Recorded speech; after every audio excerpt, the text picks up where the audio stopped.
ঝড়ের গতিতে অপু বিশ্বাসের ফলোয়ার সংখ্যা কমে যাচ্ছে। তার ফলোয়ার ছিল ৯ মিলিয়ন, সেটা এখন 8.9। ১.৫ লাখের মতো ফলোয়ার তার কমে গিয়েছে এবং অনেকেই তাকে ডাজন্ট রেকমেন্ড দিচ্ছে ফেসবুকে। আমিও তাকে ডাজ নট রেকমেন্ড দিলাম। আপনারাও চাইলে তাকে দিতে পারেন। ফেসবুকে একটা রিভিউ অপশন আছে, সেখানে গিয়ে রেকমেন্ড এবং ডাজ নট রেকমেন্ড দুটো অপশন আছে। অনেকে ভুলে দেখা যায় যে রেকমেন্ড দিয়ে ফেলে, তারা হয়তো বুঝতে পারে না এই জন্য।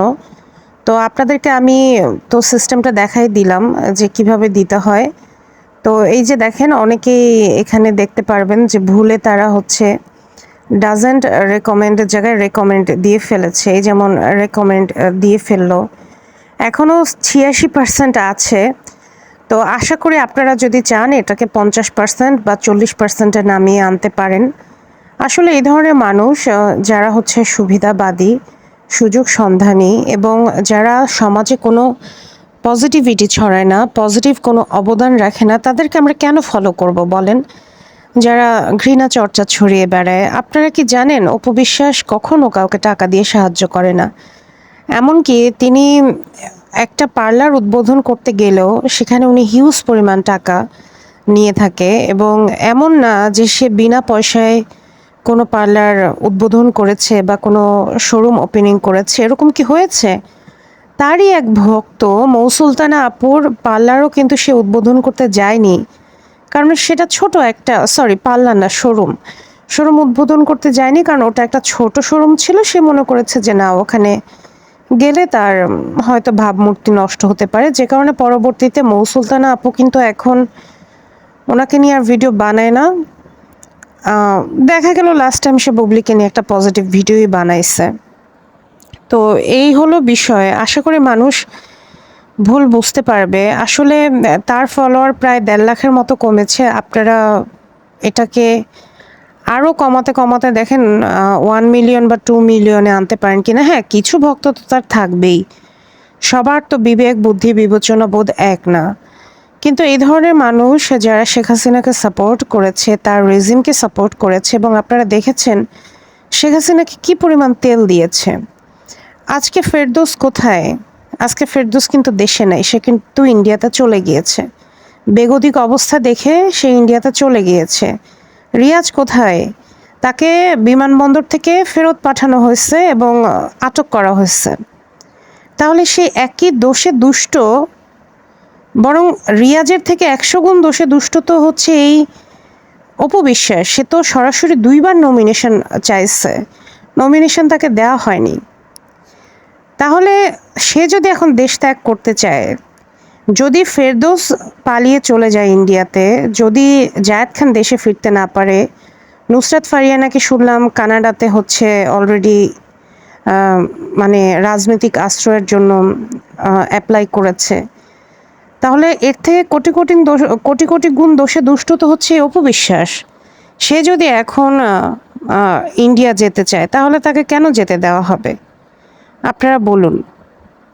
স্বৈরশাসকের সাপোর্টার হওয়া কি স্বৈরশাসকের সমস্ত অন্যায়কে সাপোর্ট করার শামিল নয়? আপনারা এটা একটু আপনাদের বিবেক দিয়ে চিন্তা করেন। অন্যায় যে করে এবং অন্যায় যে সহে, তব ঘৃণা সমদহে, এরকম একটা কথা আছে। আমি পুরোটা রাইটলি বলতে পারিনি। তো একই তো, সমকক্ষ তো, অন্যায় করা এবং অন্যায়কে সাপোর্ট করা সমকক্ষ তো। আমাদের মহানবী সাল্লাল্লাহু আলাইহি সাল্লাম আমাদেরকে কি শিক্ষা দিয়েছেন? সে বলেছে, তোমরা যখন কোনো অন্যায় দেখবা, তখন সেটাকে তোমরা ডিরেক্টলি প্রোটেস্ট করো। ডিরেক্টলি যদি করতে না পারো, তাহলে তোমরা মুখ দিয়ে মৌখিকভাবে প্রতিবাদ করো। সেটাও যদি তোমরা মনে করো যে না, পারবা না, তাহলে তোমরা মন থেকে নীরবে সেটার প্রতিবাদ করো এবং সেখান থেকে বিরত থাকো। তাই তো। তাহলে আমরা কেন এই ধরনের অন্যায়কারীকে সাপোর্ট করব? আজকে তিনি দেখেন ত্রাণ দিচ্ছেন, এবং জীবনে কোনোদিন দেখলাম না কাউকে একটা ত্রাণ দিতে, কিছু করতে। আজকে সে দিচ্ছে। কেন দিচ্ছে? তার হারানো ইমেজ ফিরে পাবার জন্যই তো দিচ্ছে। বাংলাদেশে কি বন্যা শুধু এখন হয়েছে? এর আগে হয়নি? 2022-এ হয়নি? হয়েছে তো।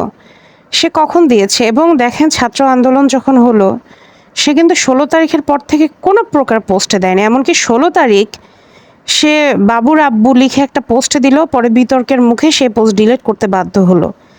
This is the true face of her, this is the real face of her. তো কেন আমরা একটা মানুষকে সাপোর্ট করব যে হচ্ছে মনে একরকম বিশ্বাস ধারণ করে কিন্তু সে শো করে অন্যটা, এবং সময়ের সাথে সাথে সে পরিবর্তনশীল। আজকে সে শেখ হাসিনাকে সাপোর্ট করে, আজকে শেখ হাসিনার বেহাল দশা, অমনি সে শেখ হাসিনাকে ছেড়ে দিবে, শেখ হাসিনার সাথে প্রোফাইল পিক চেঞ্জ করে ফেলবে। এগুলো কেমন ধরনের নীতি নৈতিকতা? এবং সে তো প্রকাশ্যে একবার ক্ষমাও চায়নি এর জন্য, যে হ্যাঁ আমি ভুল করেছি, আমাকে ক্ষমা করে দেন। সেটা বলে না হয় বুঝতাম, সে কি প্রুফ করতে যাচ্ছে? সে পার্লার উদ্বোধন করে, সে শোরুম ওপেনিং করে, এই করে সেই করে, সেগুলো কেন করছে না? কেন করছে না জানেন? এটা আমি আপনাদেরকে নেক্সট ভিডিওতে বলবো।